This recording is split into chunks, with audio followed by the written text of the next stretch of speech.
Welcome to the CALS Report, the podcast where we connect you to the leaders, stories, and ideas shaping the future of college athletics. I'm Will Reese, CALS Director, and in episode 14, we're joined by Iowa AD Beth Goetz for the big interview. Beth discusses CALS 25, leading in college athletics today, the Ben McCollum hire, and the ongoing impact of Caitlin Clark on Iowa and the growth of women's sports nationwide. Then, in the lobby, JP Abercrombie, Kortne Gosha, and Reyna Gilbert-Lowry break down CALS 25 in Columbus, sharing highlights, takeaways, and reflections on the 15-year impact of the CALS community.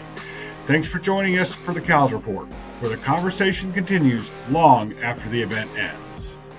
Hey, Will here. Just want to jump on real quick since this is our first pod after CALS 25 in Columbus and say a couple of thank yous. First to Ross Bjork. Just a huge thank you for hosting us at Ohio State and in Columbus. Ross is just a real great example to all of us of somebody that's risen to the top levels of this industry, yet continues to give back and invest in the next generation. Special thank you to Jerry Davis, our campus coordinator, and the team at Ohio State that helped make everything so cool and smooth on Sunday night. What a session with Ryan Day and Joey Galloway. Really, I felt, got CALS 25 in the right mood, if you will, and set the stage for a couple of days with their transparency and humor. Big thank you to all of our partners. Many have been with us for 14, 13, 12 years, over a decade, many of us, and a few new partners as well. You all mean so much to the CALS community and continue to allow us to grow and expand the different offerings we have. To our faculty, I mean, it was completely stacked this year. So many great ADs, so many people that came up in the CALS system and are now sitting in that chair, created just a unique environment. And we're there, we're open, we're transparent, and just appreciate everything that group did. Thank you so much for the attendees that came with open minds and hearts and were ready to learn and listen and connect and really made this year's CALS go. Of course, to my team, we had a great group of 12 interns from around the country, grad students that came in and helped out. And of course, to Laura Keep, Ryan Bradley, and Forrest Reese, just another job well done by that group. If you were with us or maybe following on social media, you saw we got to have a great session with Bubba Cunningham, and we're able to honor him for what he's meant to our CALS community, which was really fitting since it was our 15th anniversary. And so I call him the godfather of CALS, and we appreciate everything he's done for us and this industry. As I look back on 15 years and the milestone, the feeling I have is just one of such gratitude. And I look back at where the event started in Tulsa in 2011 and where it is today. And it's cool that there's bigger rooms and more people and big names and all this cool stuff that happens. But the really cool thing is the impact it's had. I know personally for me, it's changed my life. I know that it's been able to have a positive impact on so many in the industry's lives and careers, just like we did a couple weeks ago in Columbus. So that continues to keep us fired up and motivate us to continue moving forward with CALS, continuing to grow other events for the community, and continue to build into this group. So thank you for everyone who's made 15 years such a wonderful ride, and we look forward to continuing on in the future, including CALS 26 in Fort Worth. We're excited to be with Mike Buddy and his team at TCU September 27th through 29th, 2026. So mark that on your calendar today. Also, we announced at CALS in Columbus, CALS One Day in early June in Atlanta, hosted by Ryan Alpert and Georgia Tech Athletics. We will be back soon with an exact date and more information on that to come. So hopefully you'll be able to connect with us with one of our events coming up. And with that, we're going to hand it over to Ryan Bradley and Beth Goetz with our episode 14 big interview.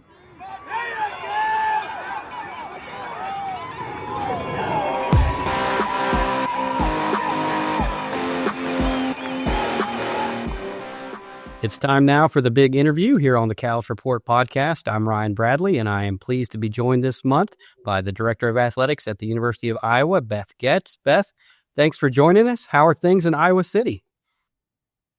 We're doing great. Thanks so much for having me, Ryan. The sun's shining, and this time of year when you come off a win on a Saturday, life's pretty good the next week. Yes, and so we're recording this interview in mid-October. We're on the heels of CALS 2025, so I want to start there. You've been a part of CALS for a number of years now.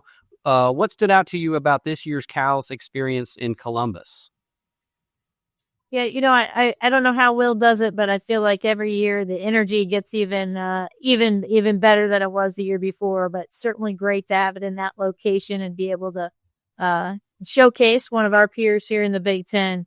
But I think it's just this time when you got so many things going on in college athletics, it's just incredibly refreshing and energizing to be around so many people in the industry who are excited about the future and want to continue to learn and grow.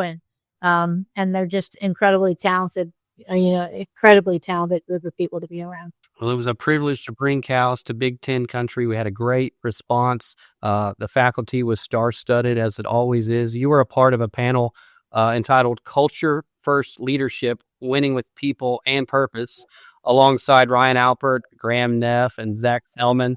What were some of the key themes and takeaways from that discussion that resonated most with you? Yeah, it's one of the best things, whether you're going as a participant or you get to sit on a panel, you always leave with learning an awful lot. And it's certainly a great group. But, I think there's the consistency and maybe approach to leadership and determining what is best for your campus from a broad picture, obviously, is somewhat consistent. But what is really interesting is I think that group, did a really great job then of dialing in on what that means at their own campus. And so it's not, you can't just plug and play, even though you may know, hey, we have to serve a lot of different constituencies. And so how do you meet them where they are? How do you hear what it is they need and what they desire? And so we heard a little bit of all of those things. And also what I think might be attributed to the time now, sort of this just need to embrace a little more creativity and thinking outside the box. And a lot of that talk was about how we generate revenue. But I think it's just a general disposition to sort of get into a place where everybody's a little bit more comfortable trying new things. And that sort of, I think, was a theme, at least with our group during that session. One of the other themes that's always present at CALS is how it's built around mentorship and connections. And I want to talk about your career path and some of those relationships and opportunities as we go through our conversation. But I want to start by asking you, when you think back on your own career, who were some of those mentors who made the biggest difference and maybe gave you a hand up? And how do you try to take those opportunities and relationships that were afforded to you and pay them forward? Yeah. I was incredibly fortunate to have so many, and, some are impactful because they are with you through big chunks of your development, growth, and time over years. And sometimes it's just a simple interaction that you can have with somebody that sort of stays with you and prompts you to think about things differently. And so I've had a lot certainly along the way. David Benedict, who's now the athletic director at University of Connecticut, is somebody who is I've really looked up to and learned a lot from. I had a chance to work with him a couple different places, and it stayed really connected to him when I was a little bit younger in my career. Jim Phillips was a great mentor of mine along the way. And it's hard to start calling out people because there's been just so many that I think have really taken time to invest in me personally, in my growth.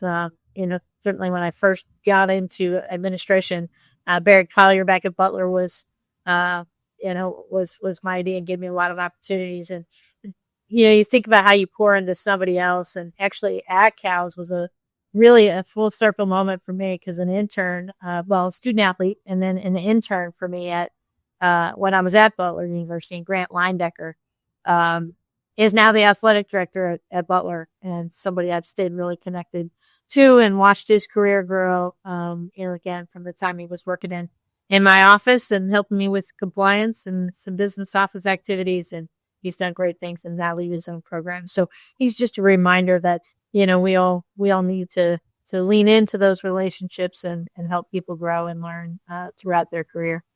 Now, you mentioned Butler, of course, Brad Stevenson, a highly regarded not only coach, but now administrator in the pro ranks. Talk about your relationship with him and maybe some of the things that you gleaned from the opportunity to cross paths with him as well.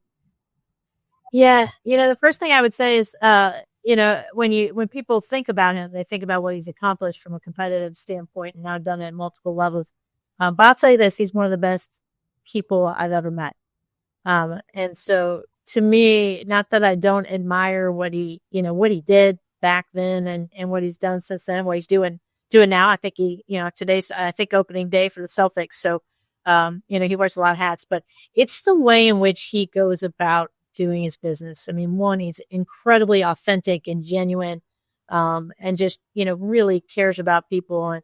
And, that's, no matter where I've been in my career, whether it's, you're seeking some sort of advice or thought in a basketball moment or just how you manage people moment, he's always been there. But, I also think he's a guy that, leaned in early to how you use data and really thinking very cerebrally about how to be effective in different spaces. And he's combined that with what it means to have, to build a team and a culture and have true leadership in what he's done. And so I'm just really, grateful that I had an opportunity to see that up close and appreciate his continued friendship, over the years. You're in your second stop now as an athletic director, first at Ball State, now at Iowa. Each of those institutions has different resources, histories, expectations from the fans. But from a cultural and organizational standpoint, when you enter into those roles, what are you focused on in terms of those immediate priorities? What are the similarities in your approach and maybe some of the ways you have to think about it differently at a Ball State versus an Iowa? I think the first thing I would say related to what you think about when you first started an institution it's not about what vision you have for what you can or can't bring to a department. It's about learning what's important to that. What are their values? How does the institution operate? How does that fan base and the community that surrounds an institution, how do all of those intersect, and what does it mean to them? Because that just doesn't look the same at any two institutions. And certainly, if you're thinking, about the MAC and in Iowa, there's going to certainly be differences that are pretty visible. But I think the very first thing is you got to understand what makes a place work. And the only way you're going to do that is by listening a lot and getting to, giving yourself a chance to dive in and really, understand what's happening in the athletics department. But what does the leadership of that institution, what's the history of that institution, how do those two things serve each other? And so that, I think that approach for me was very similar at both places, even though here, obviously, I came in at COO role as well. But it's it's a lot of trying to really understand how they became who they are and what works well and what doesn't, as is pretty nuanced. And so, there's obvious things that might be different depending on your size or location of your institution. But I think that, outside of maybe having a few more zeros in your business model, a little more attention, a little more public facing,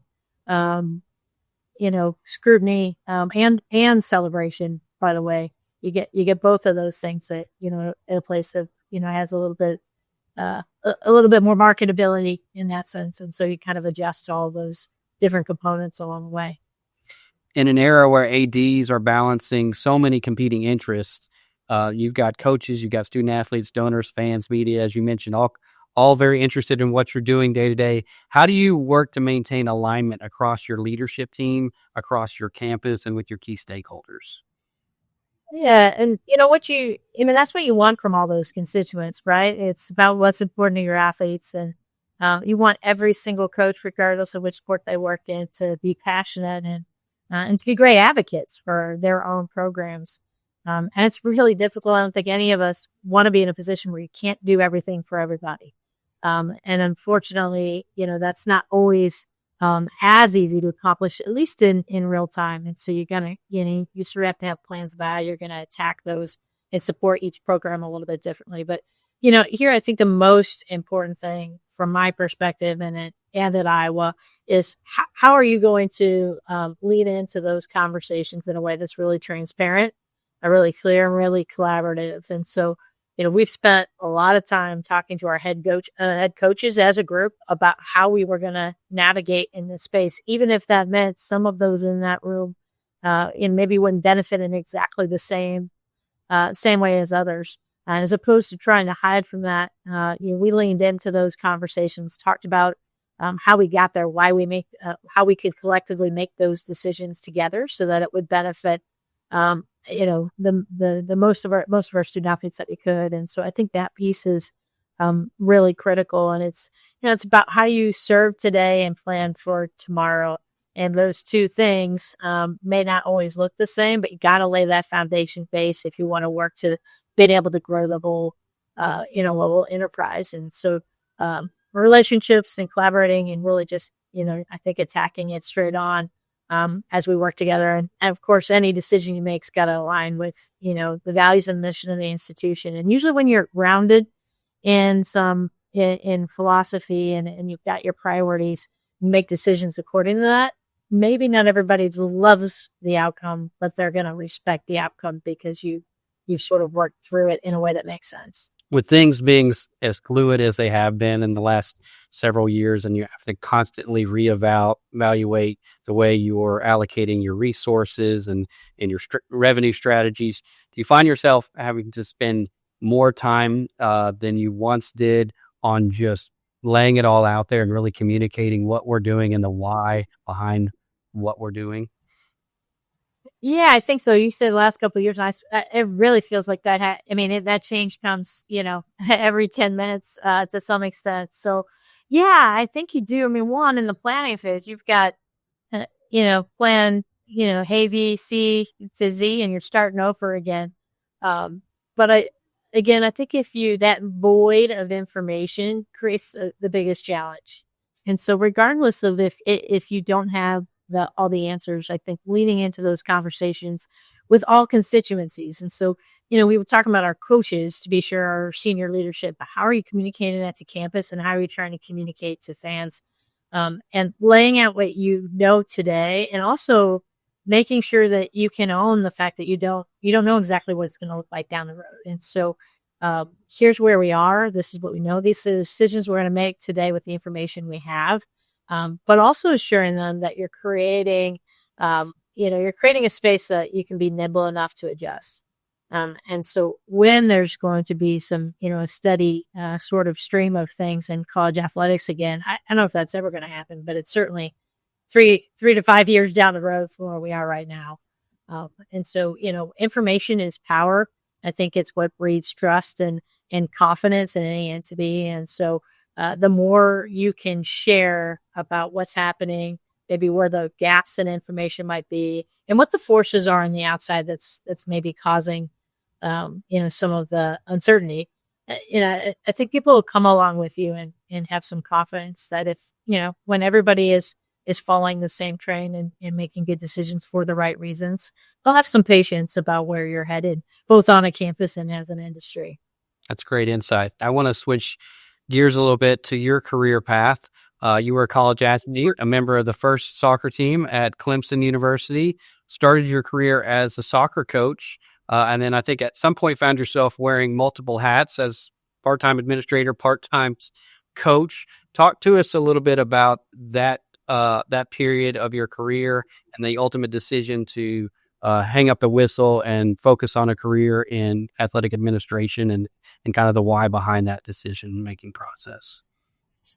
Yeah. I think, for many of us that are former athletes, our coaches are just so impactful, in our development as people, certainly more so even off the field in my case. But that's really how I got into coaching. I never even occurred to me, and they just were so persistent that you really needed to try this out. And so I had that opportunity. I was going to graduate school and thought I was going to be a therapist. I think that comes in handy time to time still. But one of the things I loved about being in a smaller institution, Division II school, is that as soon as they figured out you could make it to work on time, that's when they started piling on sort of these other responsibilities. it's a great team environment, and it makes sense that you love to thrive there because it's sort of all hands on deck. But you learn all sides of the business, even though it's obviously a smaller space than maybe I live in today. I was always intrigued with that, but loved the interaction and certainly loved being on the field. But at some point in time, you started to enjoy and get more comfortable making decisions that were best for our department as a whole, and maybe not as good for our teams. And I thought the second that became easier, probably told me where I needed to start to look. And so I miss coaching every day. The relationship and the impact you can have on a student athlete. I think we do it in different ways in this seat, but it is different than the relationship you have as with your coach and a particular student athlete. And so, but it was formative for me, and I think helped me then and today support our athletes and our coaches with some perspective that I could bring into the chair. I mentioned at the top, you're in your second stint as an athletic director. When you were hired at Ball State, you came from the outside. You'd been the COO at UConn, and then at Iowa, already in an internal role, serving as the interim for a period of time before being elevated to the permanent AD. Compare and contrast those two transitions into the AD chair as an outsider coming in, having to learn a new place and learn how to be an AD for the first time versus going into a place, having an opportunity to learn and acclimate, having a chance to sit in the interim role, having the benefit of having already been an AD, and how those two experiences have kind of shaped you in your leadership. Yeah, there's probably some things that are great opportunities when you show up and you don't know a lot about an institution. And there's also challenges with that as well. And so, I think, when you come in from the outside, everyone expects you to lay out sort of a new way of doing things or bring some things that you might have an interest in looking at differently than what was in place before. I think that expectation is there, but you're also obviously trying to figure out how to appreciate what has existed and how you blend those two things together. And so that process takes a long time to learn a new campus. It does. It takes a long time.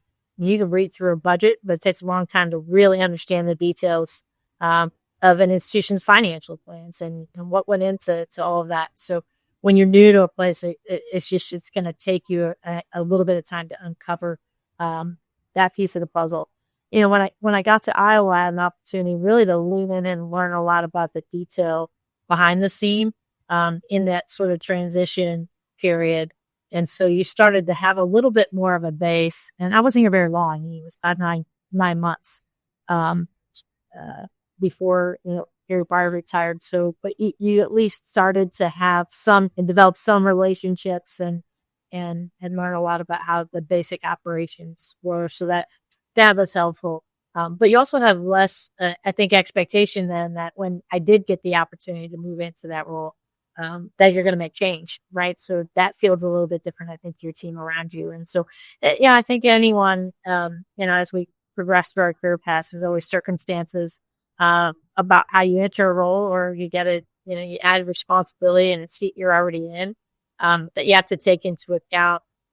What does that mean at that moment in time? Is this a place you already know, or you already sort of laid some groundwork, or you're going to have some, you got to be more careful about how you make some change. But I'm really fortunate in both places to have an opportunity to work around some great people that made those transitions, really smooth. The CALS audience is comprised of a lot of aspiring future athletic directors, and you had the opportunity to serve as the interim at Iowa. And with the churn we're seeing these days, a lot of folks are going to have opportunities perhaps to be interim ADs before they get their opportunity to be an AD. What would be your words of wisdom to somebody who's stepping into an interim AD role? What are some of the glass half full opportunities with that role, and then maybe some of the challenges that come along with serving in that capacity? Yeah, I think that's a good way to phrase that, because there's a little bit of both. This was actually my second stint as an interim. So I was an interim athletic director at the University of Minnesota for about a year. And, I guess what I would say is, it's no different than wherever you are in your career. You want to leave from the seat you're in. And so when you get a chance to do that, I think you're exposed to exposed to different things, different pressures, different challenges, and different, opportunities to make decisions depending on, how you're charged to manage that period of time by your president or your chancellor. And so, I think one of the things is just the exposure to really see behind the scenes and to start to experience what it will feel, because it happens on day two. One moment you're a peer with the rest of your senior staff, and it does not take long for that to feel a little bit different for them and for you. And so, I think that opportunity in that sense makes it a good one, for you to be able to engage differently on campus or with the president's cabinet or with the board of trustees that you may not have the opportunity to do, if you are in a number two role and part of, somebody's senior staff. And so I think those are really great experiences. The other side of that is if you have an intention to pursue the opportunity for the full-time role, you want to be really clear and have a great understanding, through communication with the president about what that might mean. And so, if you're pursuing a role where you still have, and you don't get that, when you still have an opportunity to remain at the institution. And if you do, what does that dynamic then look like with your peers and with your new boss? And so a lot to consider there. But for me personally, I think they were both, really great opportunities. I learned a lot in those experiences. And I think as long as you understand what the outcomes can be at the end, it's a great role for people to step into. We know that basketball is a big deal at the University of Iowa, and you recently had the opportunity to make a head coaching hire in men's basketball. Ben McCollum, who was a really high commodity in the last search process for a man that coached a lot of schools interest in. What was it that stood out to you about Ben and his approach and leadership style during the search process that made you believe he was the right person at the right time for Iowa? Yeah, I think again, we always start with how do they fit with the culture that you already have on your campus. You might miss on X's and O's, and I certainly don't think we did with him. But you got to get the fit right. We wanted somebody that we knew our fans would embrace, that wanted to be a part of the community here in Iowa City, and really would welcome that sense of coming in and building those relationships and building a program.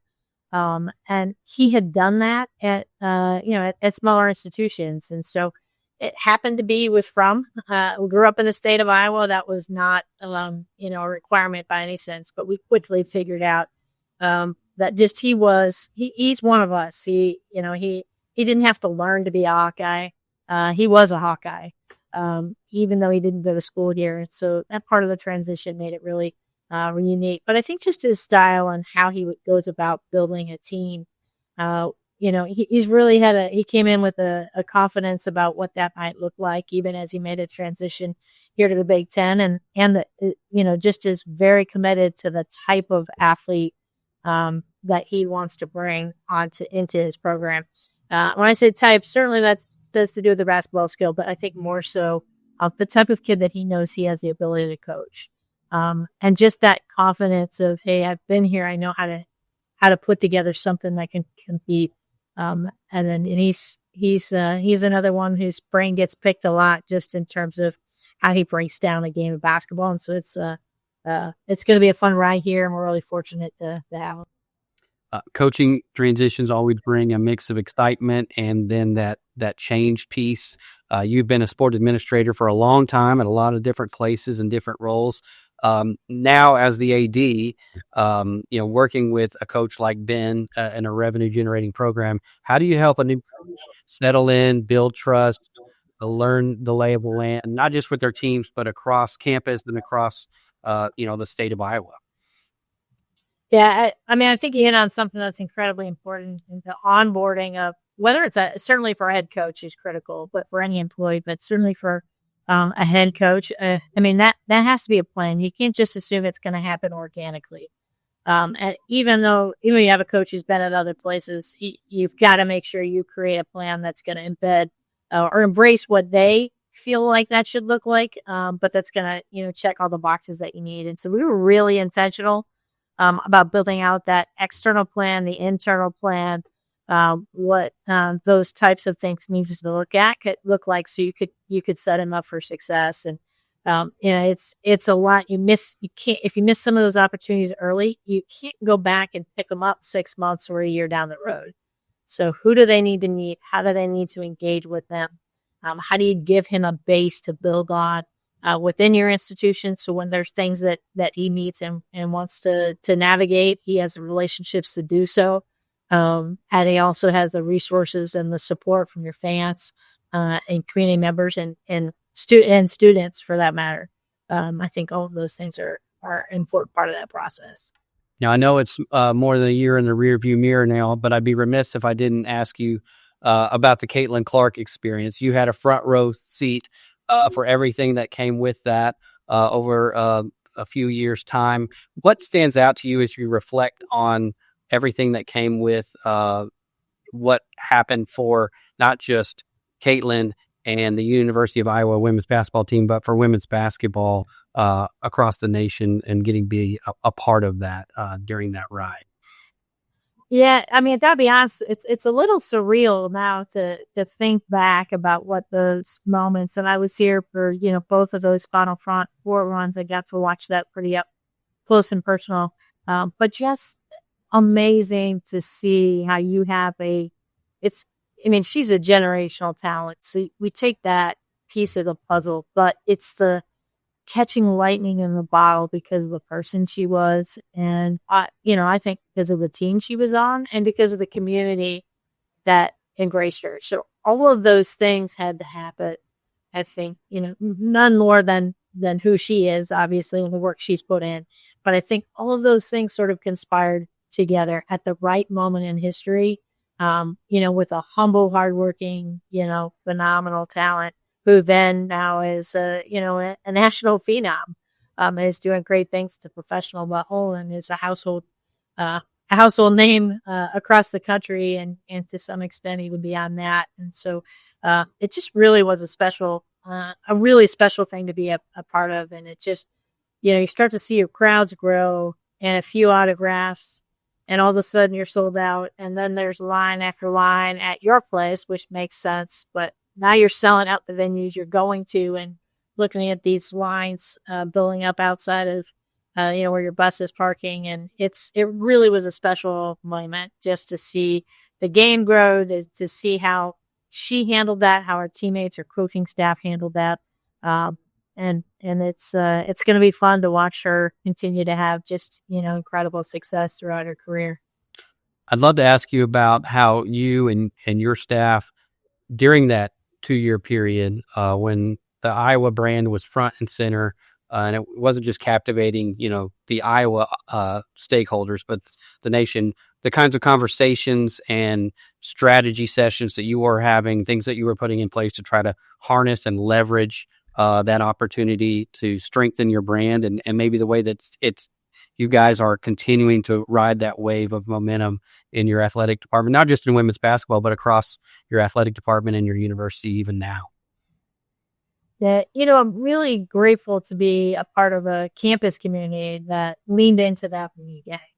I mean, it was well known from, I think from the start that the campus itself needed to embrace, and not that there was any hesitancy to that, but this is an incredible opportunity to showcase the institution, whether that is different pockets across the country, where admissions, where we really target for out-of-state admissions, and how do you utilize that? How do you help grow your brand? We're able to do that with, through our partnership with Nike, and because Caitlin was supportive of that. And so, once you have that level of attention on your program, you want to figure out not just how to sustain it in women's basketball, following her graduation, but how do you navigate that and try to get it to explode, across every sport that you have. I mean, there's not a prospect that comes in any sport that doesn't talk about Caitlin Clark. There's rarely anybody that comes into, our arena here, whether it's a football prospect on a recruiting visit, or a basketball student athlete who isn't making a beeline for the number 22 on the court to see if they can shoot from the same place where she broke the record. And so those types of things, I think, and she's allowed us, to continue to weave sort of what she's accomplished into our permanent story here in Iowa. But I think being able to leverage that moment in time with the brand, and she'd be the first to tell you, certainly wasn't just her. We had a great group of young women that showed us how to compete at the highest level, but were so approachable and had this level of connectivity, and that our fan base, and I think the country actually felt like they knew her. And that's a different type of skill set. It was, she was able to make that feel really personable. And that's why so many people gravitated to Caitlin and to her teammates and the coaching staff.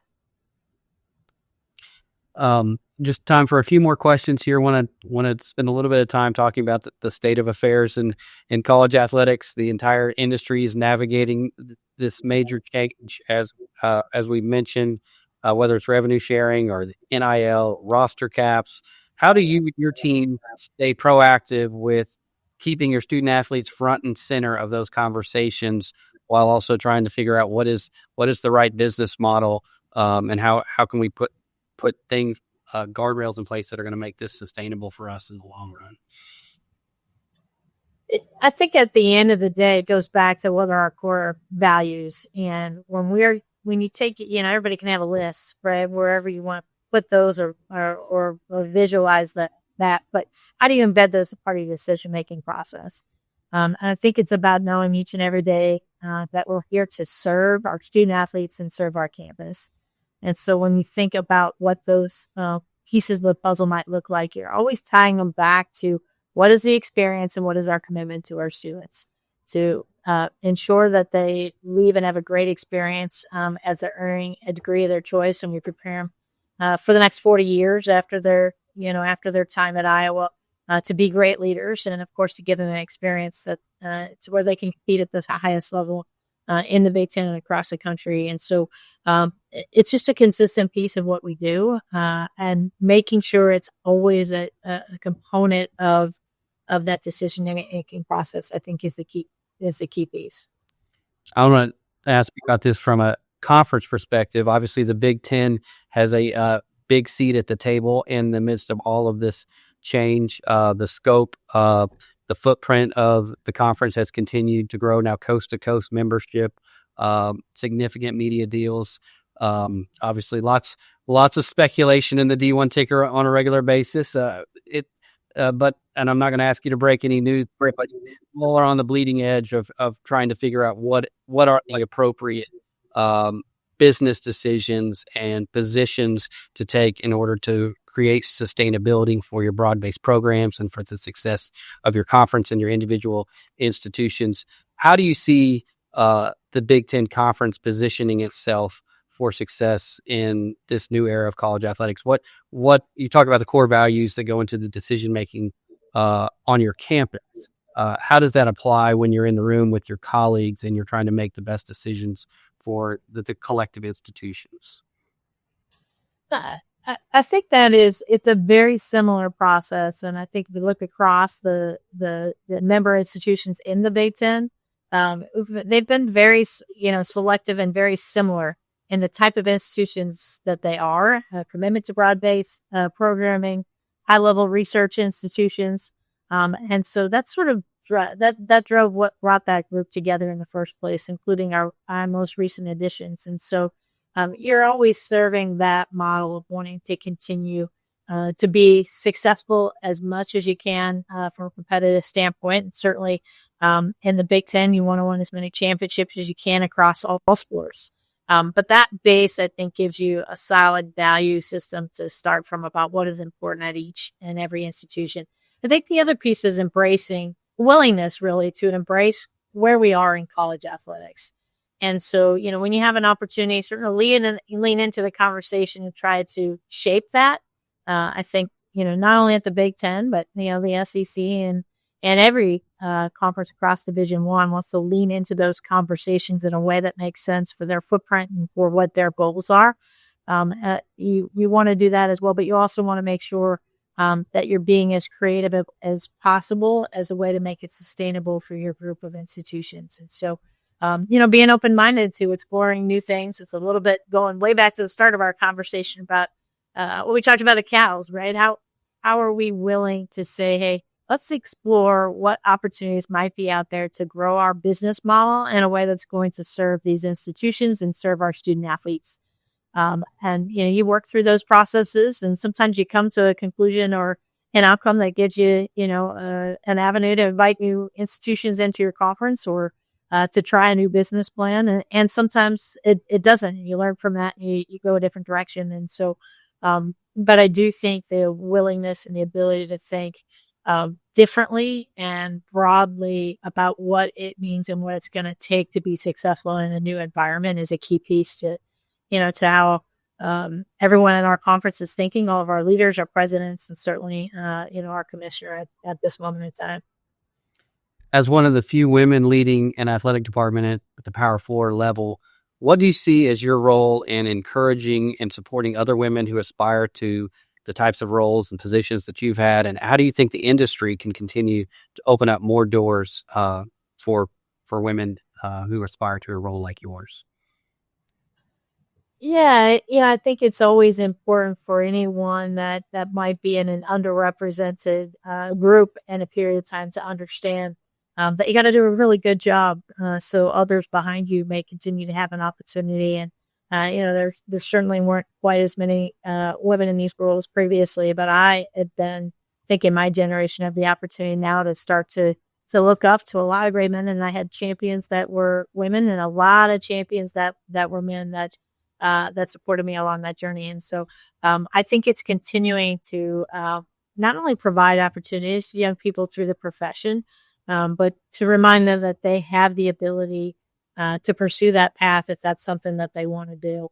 And so they can start to see themselves in that role and get experiences that provide them an opportunity to really understand a broad picture and develop a broad skill set that they're going to need ultimately if they're going to sit in some of those leadership chairs. And so, that's helping them get comfortable being uncomfortable and maybe jumping around from not only, institution to institution, but maybe having different experiences within an athletic department, moving internal to external and getting your feet wet in fundraising, and how important it is to really experience all that. Which is true whether it's for any young professional, but I think, you want to make sure that you're helping that next generation of female leaders have that opportunity to know that they can take that path if that's what they desire.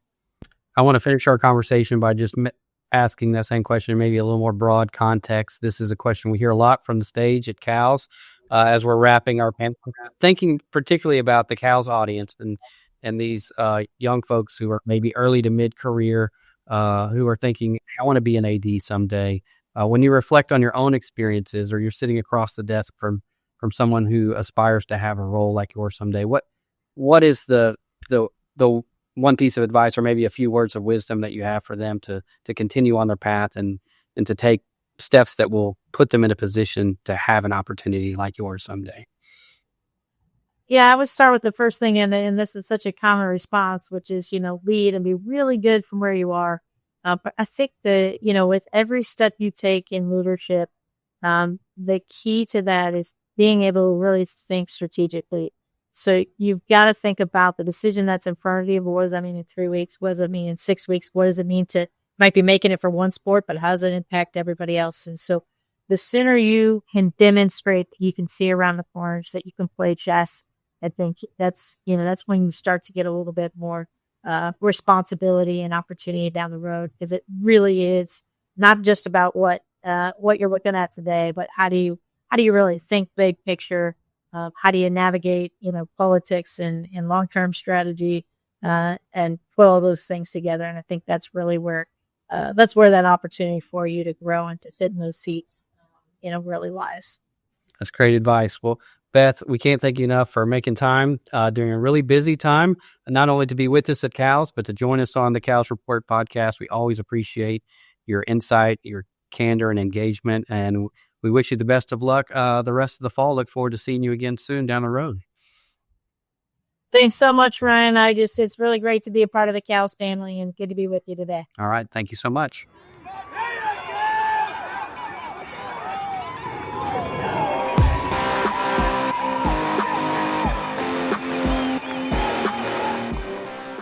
Hello, everyone. It's time for another episode of the CALS Report, this time recapping CALS 25.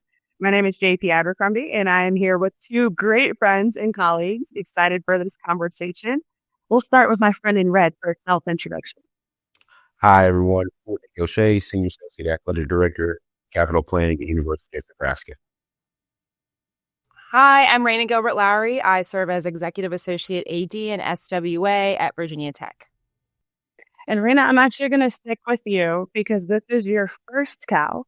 So as you think back to our time in Columbus, what would you say to someone who's never been to CAL before about the CALS experience? I think it was something that I think I kind of had an idea or expectation. I had asked some of my colleagues, what they had experienced, what I should expect. And I think it was really more than I expected. It was an opportunity to be in the room with some, major change agents in our field, and also an opportunity to have access to so many different leaders. But also, I didn't realize how many friends and colleagues would be there. So it was really an opportunity to meet a lot of new people, but also have that reassuring feeling that there's so many, people that I did know, so many colleagues that were in the room as well, and a really intimate opportunity to be able to connect with leaders. An intimate opportunity to connect with leaders. I love that. Kortne, you are the CALS veteran among us. I feel like that's fair to say. How would you reflect on not only the CALS experience for CALS 25, but what Reyna said about CALS and how you would encourage someone who's never been entered before to make this decision for them? Well, you're right. For me, this was CAL number 10. I'll never forget my first one in 2015.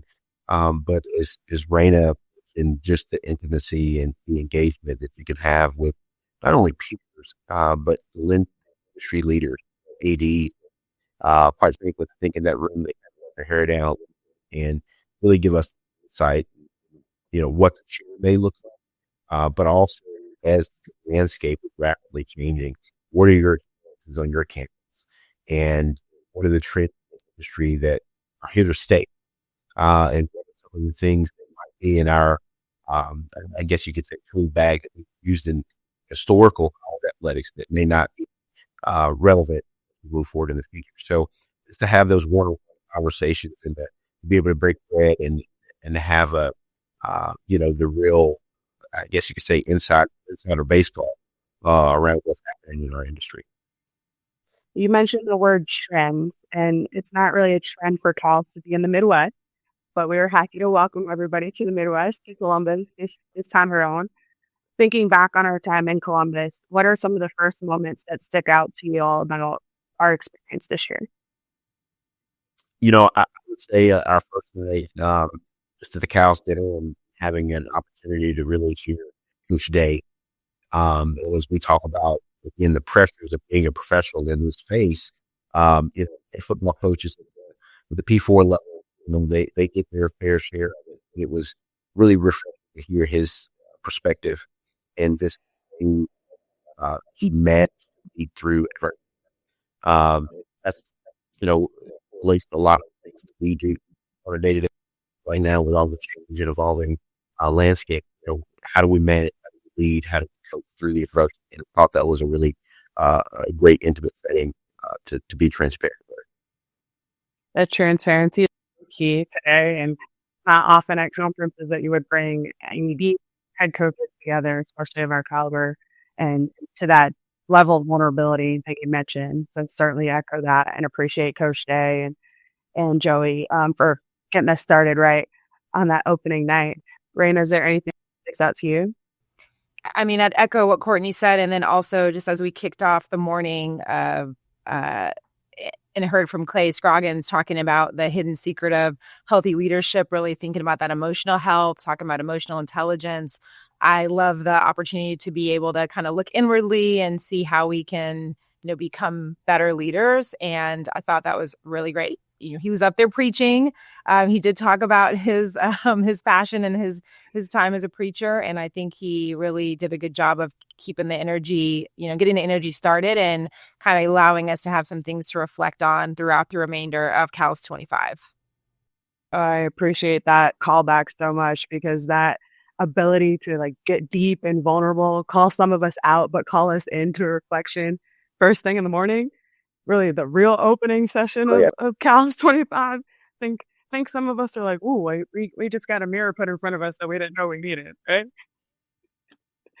So Reyna, you mentioned how important that was for you, or setting the tone from a conversational standpoint. But when you think about CALS 25 overall, was there another session or panel or interaction that stood out to you? Yeah, I think about the one session that had, it's great to hear from all of the athletics directors. That was one thing, kind of hearing from everyone's perspective across levels, different institutions. But one quote that stood out for me, sorry, I have to look at my notes, Jay Batt, he said, pitch the tent big enough for everyone to find their role. And if it's too narrow, people feel excluded. And I love that. And just being able to hear him talk about the importance of everyone's role and making everyone feel like they are a part of moving the enterprise forward. And I think that's a really important piece of leadership and understanding that, everyone plays a part, and not just saying that, but making sure people know that, because there's definitely a lot that goes into it. There's time that people might feel like, they're just kind of going through the motions, but everybody has a part in making sure that they're moving the needle and creating that really positive experience for the student athletes and the coaches and the staff. And I appreciate that point, just thinking about how important retention is of our workforce, of our student athletes. And you're talking a lot about the culture that we build in our department, or that we try to maintain on a daily basis amidst all of the changes across college athletics, higher ed, our society. Kortne, is there a session or panel that really stands out to you about CALS? Yeah, absolutely. I think it was a common thing among the athletic directors that presented was really about institutional alignment today. Right now, there, as things are changing, just not only in education, it's also forcing college athletics to change with it, right? And so the alignment and coordination that's associated with that element of where we are in our place. But it was really interesting for me. I particularly enjoyed the session where we honored Bubba Cunningham, who's just a giant in the space and has been a long-time mentor and friend of mine. But the articulation of his career, and I think that Bubba's been one of the greats to show how you the academic mission and advance the athletics program. And it was really refreshing for me just to see, again, his path from Ball State to Tulsa into Carolina and how that has really evolved. But it's a reminder, I think, for all of us that, we are an umbrella of a bigger institution, right? And one that is front facing. And so comes with its own dynamics. But again, just to see, I think all of the athletic directors talk about how they really had to and work on with the institutional aspect of it. I know that's something Troy focused on here at Nebraska. But again, it was just refreshing and reassuring to hear that amongst all the 80 panels. That shout out to Bubba, special jacket. We gotta figure out how to get one of those ourselves, right? Yeah. One day. We gotta do our time. But also a special moment with him and Zach Selman and their relationship over time, or even Bubba. Is it fair to call him grandfather, or was it godfather? He's the godfather. Okay, godfather. I was like, grandfather. Sorry, Bubba. Ooh, the OG of CALS, and certainly his support, the evolution of CALS over time. So even just to reflect on that was a special moment to be a part of. And I know personally, I tied in his higher being in the conference with him, with Reyna, being able to see his leadership on a daily basis. We talked a little bit about letting your hair down and being vulnerable, being able to talk with him about life beyond athletics, life beyond higher education, and just see the human aspect of athletic directors and peers. Because I feel like sometimes these roles were a lot to hold on to kind of mask up to do these things. That's hilarious. Be a little free, and also try and find problem solutions problems that's a piece of it as well. But definitely a different piece of it. So we talked about CALS is an important space while we're there. Being in Columbus was a special experience. But what about CALS beyond? What does it look like for us to bring CALS 25 back to campus? And are there special lessons that you learn there that you really want to focus on implementing at your institutions? Yeah, I mean, I think there's something every year there's a new nugget that you bring back to the house, and sometimes you put nuggets in the small room with a small group of ladies that you highly respect and peers. Sometimes you get nuggets from people that I always found to connect with Brian Blair. Because Brian Blair and I was in Middle Tennessee. He was at Rice. We were still Canadian, and we were always talking about what the next and all of those type of things. And now to see him really doing a phenomenal job, and on his second contract, and has truly built a program. What's next? And so to pick his brain from that, from that perspective, Anthony Henderson, another good friend of mine, and from first CALS to now, and some of these people are sitting and Graham Neff hired me at Middle Tennessee, and I think you learn so much that, quite frankly, you don't get the opportunity to have that level of engagement at the other professional development settings in our industry. And so CALS holds a special place in my heart. Our athletic director, Troy, has kind of made it a priority. So the majority of our staff, Kristen Brown, Haven, Brandon Meyer, and Tyler Kai from our team all went this year and went last year. We rolled deep from the Midwest. So, but we really enjoy it, and it shows, again, the level of importance for our athletic director and our senior leadership to be there every year. And I appreciate the shout out to Brian Blair, not only as a person who got to moderate a panel with him and reflect on our shared experience through Rice at different times, but also to think about the gems he dropped and that resources plus relationships equals retention. I think that had everybody in a chokehold for a little bit. Oh, yeah. We had that piece going, but also as you talked about not only Bubba's path, but Brian's path, and being able to kind of emulate, maybe seek mentorship and sponsorship in a different way through CALS, and even grow alongside of folks that maybe have been idols or otherwise just in the industry, and learn from them and kind of grow with them over time. That's something in what you said that really stuck out to me. Reyna, are there nuggets that you're taking back or that you're really excited from your first CALS experience? Yeah, I think one of the things that I really liked was, it often feels like we are in competition with each other, right? We're in competition for student athletes, for resources. And CALS was a place where people were able to share their ideas, their successes and failures, and allow us to be able to, this worked there, let me take some notes, and this didn't necessarily work. And so I think just being able to hear what has worked at different places, like we're all really, again, trying to move the needle in the same way. And we have different opportunities to do that, different resources depending on where we are, but being able to have people be transparent about what worked at their institution, I think was really helpful. And then also the camaraderie piece and the networking piece, as I started out saying, there was a lot of people that I knew there, which was great, but then also meeting a lot of new people. So following up with people, being able to create more networks and, pick their brains when there are things that we're trying to work on, whether it's in the revenue generation piece, fundraising piece, facilities, all of those things, and being able to say, this worked,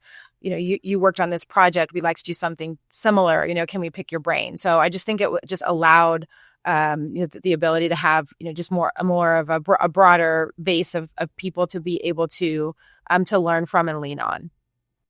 I actually want to stick with that thought because I think you brought a lot of good points about CALS as a community from a professional standpoint.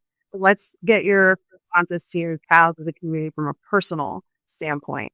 What does it mean impact on you all, and to have people who understand the pressure, the pace, the industry changes at various levels? How does this recharge you personally, or what impact does that have on you beyond the professional responsibilities? Yeah. I think, JP mentioned it earlier, a lot of our roles, sometimes we have to mask up. I feel like CALS is an opportunity where we can kind of mask off, right? Mhm. And just that, again, level of engagement where, you know what, everybody's kind of sharpening their tool sets here, right? And going to find out, hey, do I feel like I'm on the right path? And to hear someone on the stage you can align with, that you respect and appreciate, to say, hey, I feel the same way, and this is how I handle it. And so I think on a personal level, again, it resonates with a lot of people, and the exclusiveness of the engagement, I think, is really, really. Will has done a really good job of making sure that that's maintained, and that people can be participating in the room. Yeah. I think for me to know that, folks like Ross and, Pat and Rent, like they can take a couple days out of their busy schedule, Bubba, and, and they can still not just share and be transparent, but also learn. I think that really sets a great example for those people that are, trying to be in their shoes. And if those folks that have been in the industry and, change the game can make that time, because that personal development is really important. And so, you have the professional development piece and the personal development, they're pouring into themselves and pouring into other people as well. I think that really says a lot about, as you're saying, Kortne, about the environment that Will has created. And it does allow us, it's lots of, it's definitely, there's times when, we're buttoned up, but then there's also times when we get to kind of let down a little bit and can reconnect. And it was a really positive experience. Yeah. Hey, JP, I'll interject. One of the things I get tickled about every year, you're never going to have to guess where Randall was going to be sitting. Randall, front row, center, every panel, because again, it's so important, and he wants to understand, hey, where are some things in ways that I can improve, but to listen to our presenters and other ADs. And so I know Will rip out that every year, but I personally get tickled because it never fails. He's going to be front row, center. It makes the rest of us feel like slackers because we're in the back of the ring. So. Yeah, special message to Randall's student athletes. Know that he is modeling what he asked you to do. He is sitting in the front row center every time. And also often one of the best dressed, if not the best dressed. I feel like he loves hunting on folks. No doubt. Just trying to show us up a little bit. So, That's it. Randall, we see you. We appreciate you making us all better. In the spirit of making us all better, we reflected a bit on the history of CALS and kind of the legacy of CALS for the first 15 years. Where do you see CALS heading in the years to come?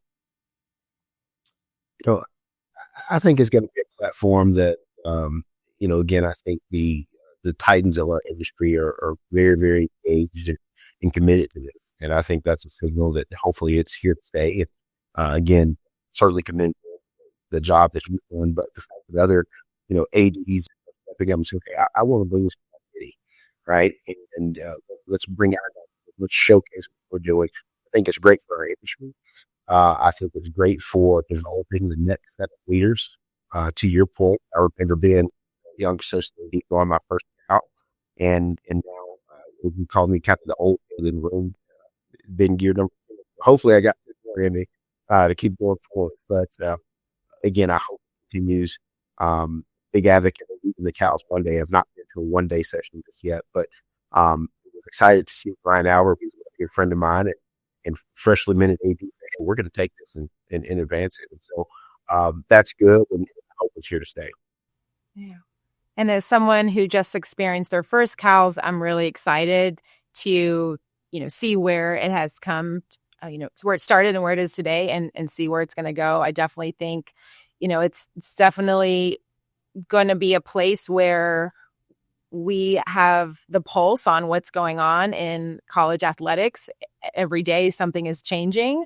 I don't think there's ever going to be, a time where there's a lack of things for us to talk about, how we can continue to move forward collectively. And I'm just excited to see, the people that are in the room, but also hopefully there's, an opportunity to make space for more people to be able to experience CALS. I love that. CALS is here to stay, and it's going to keep growing. That's what I heard.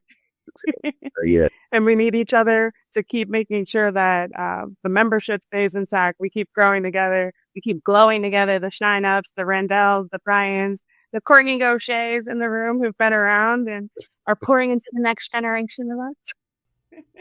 She just called you old, Kortne. I just want you to know that. Very loving. Might have been without stuff. Your words, we receive it. Keep playing through, my guy.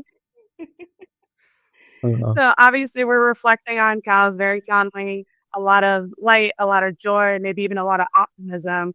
When you think about all of the changes that are going on in college athletics around higher education, what is the thing that gives you the most optimism following our time in Columbus? Reyna, you want to take that one?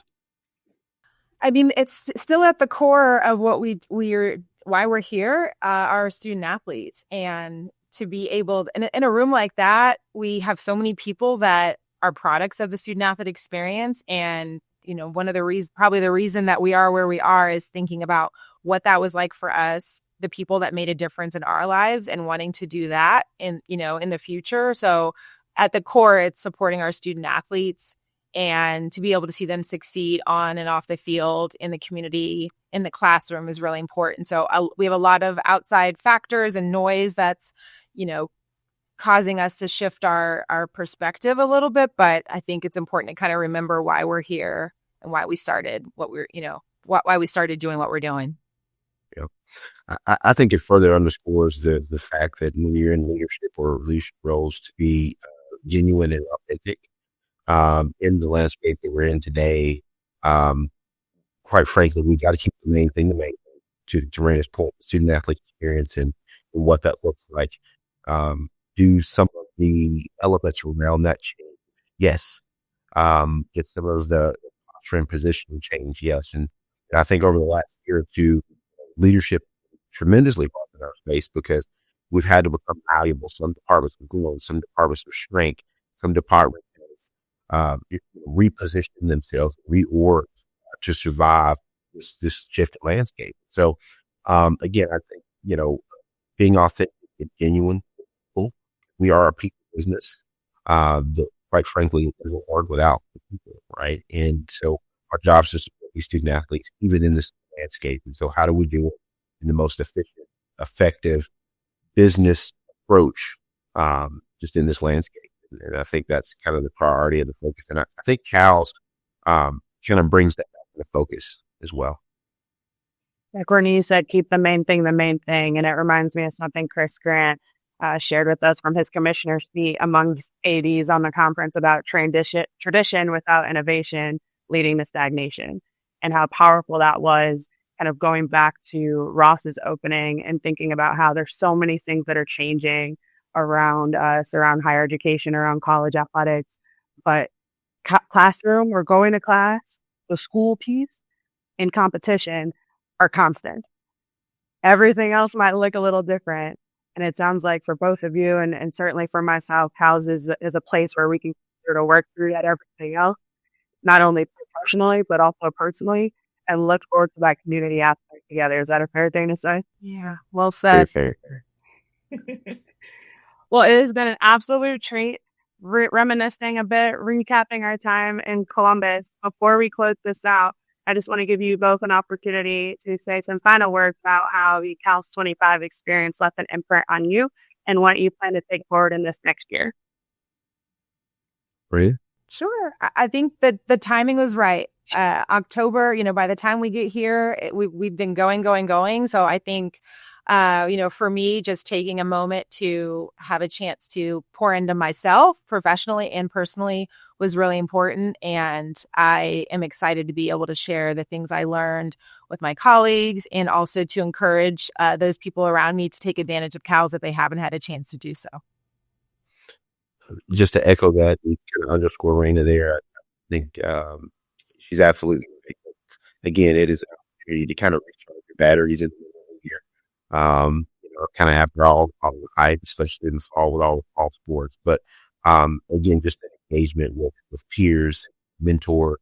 I think this is the first chance that some of us from our TA leadership class, we were all kind of in one room together. So a little bit of a mini family reunion from that aspect. But again, it's a great opportunity to recharge your batteries and sharpen your tools and kind of go back to your institution and again, pour into your life. I love that. And I appreciate you both, not only for our time together as NCAA Leadership Institute comrades or classmates, if you will, but certainly as CALS cohort mates as well. So thank you both for going on this little recap journey with me and being willing to be such great participants in CALS 25, because you pouring into yourselves certainly makes all of us better. So thank you for that. And thanks to our listeners, whoever enjoyed this conversation and our wise cracks with each other and can keep us well fed from the CALS 26, which will be in September at ECU. So stay tuned for more opportunities like CALS One Day that Kortne mentioned and other ways to fill your cup, as Reyna also discussed. But we hope to see you at the next CALS event. Thanks, JP. Thanks. Thanks for listening to episode 14 of the CALS Report. A big thank you to Beth Goetz for joining us, and to JP Abercrombie, Kortne Gosha, and Reyna Gilbert-Lowry for helping us look back on CALS 25 and what makes this community so special. You can find the CALS Report on YouTube, Apple Podcasts, and Spotify. Be sure to subscribe so you never miss an episode. And don't forget to follow us on social media at 80 Symposium on X, at the CALS Report on Instagram, and on LinkedIn. You can also visit us anytime at 80symposium.us for event details and more content from across the CALS community. Until next time, stay connected, stay inspired, and keep leading the way in college athletics.